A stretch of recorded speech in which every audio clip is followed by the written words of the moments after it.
સુરતના અમરોલી છાપરા ભાટા અને વરિયા રિંગ રોડને જોડતું પુલિયું અડધું ધરાશાય થયા બાદ પણ તંત્ર દ્વારા માત્ર બેરિકેડિંગ કરી જવાબદારી પૂર્ણ કરાઈ હોવાના આક્ષેપ થઈ રહ્યા છે, તો બીજી તરફ વાહન ચાલકો અને સ્થાનિકો તાત્કાલિક સમારકામની માંગ કરી રહ્યા છે. સુરતના અમરોલી છાપરા ભાટા અને વરિયા રિંગ રોડને જોડતું પુલિયું અડધું ધરાશાય થતાં સ્થાનિકોમાં ભારે રોષ જોવા મળ્યો હતો. 7 જુલાઈના અતિ ભારે વરસાદ અને ખાડીપૂરના કારણે પુલિયાને નુકસાન થયું હોવાનું કહેવાય છે. જો કે ઘટનાને ઘણા દિવસો વીતી ગયા હોવા છતાં તંત્ર દ્વારા માત્ર બેરિકેડિંગ કરી સંતોષ માનવામાં આવ્યો હોવાનો લોકો આક્ષેપ કર્યો હતો, જેના કારણે વાહન ચાલકો અને રાહદારીઓને ભારે હાલાકીનો સામનો કરવો પડી રહ્યો છે. સ્થાનિકો સવાલ ઉઠાવી રહ્યા છે કે જો કોઈ દુર્ઘટના સર્જાશે તો તેની જવાબદારી કોણ લેશે. લોકોની માંગ છે કે તાત્કાલિક ધોરણે પુલિયાનું સમારકામ શરૂ કરી અવરજવર ફરી સુરક્ષિત બનાવવામાં આવે. કિરીટ પટેલ મારું નામ છે.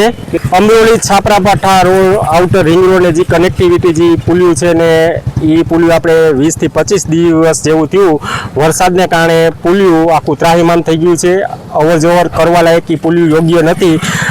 સ્થાનિક પબ્લિકે અવારનવાર મ્યુનિસિપલ કોર્પોરેશનમાં રજૂઆત કરવા છતાં પણ મ્યુનિસિપલ કોર્પોરેશનમાંથી સાહેબો આવીને અહીંયા ખાલી બેરિકેડ મારી જાય છે, પણ બેરિકેડ મારી સાહેબ આ પ્રશ્નનો હલ થવાનો નથી. કે 2 વખત તો એવા ગંભીર પ્રશ્નો પણ બની ગયા છે કે વિદ્યાર્થીઓ અહીંયા લપસીને પડી ગયેલા છે, પણ બાય ચાન્સ કિસ્મતના હિસાબે જે ખાડીમાં જતા બચી ગયા છે.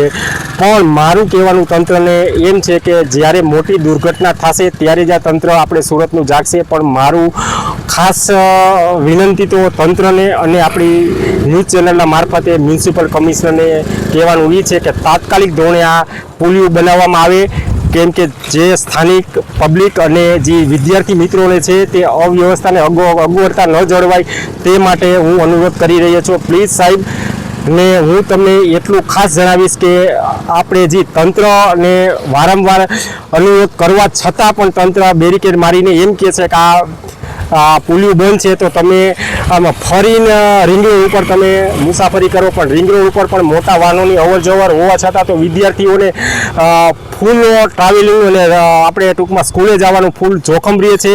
તો મારું તંત્રને ખુલ્લી ચેલેન્જ છે કે આવનાર સમયમાં આ પુલિયું બનશે નહીં ને પુલિયાનું કામ તાત્કાલિક ધોરણે ચાલુ નહીં થાય તો મોટો ગંભીર પ્રશ્ન બનવા તરફ જઈ રહ્યો છે. તો મારી આપણા મીડિયા મિત્રોને ટીવી માધ્યમથી આપને વિનંતી છે કે તાત્કાલિક ધોરણે આ પુલિયાનું કામ ચાલુ કરવા નમ્ર વિનંતી. આજુબાજુ કેટલી સોસાયટીઓ આવી છે, કેટલા લોકો રોજભર આ દિવસ દરમિયાન અહીંયાથી અવરજવર કરતા હશે?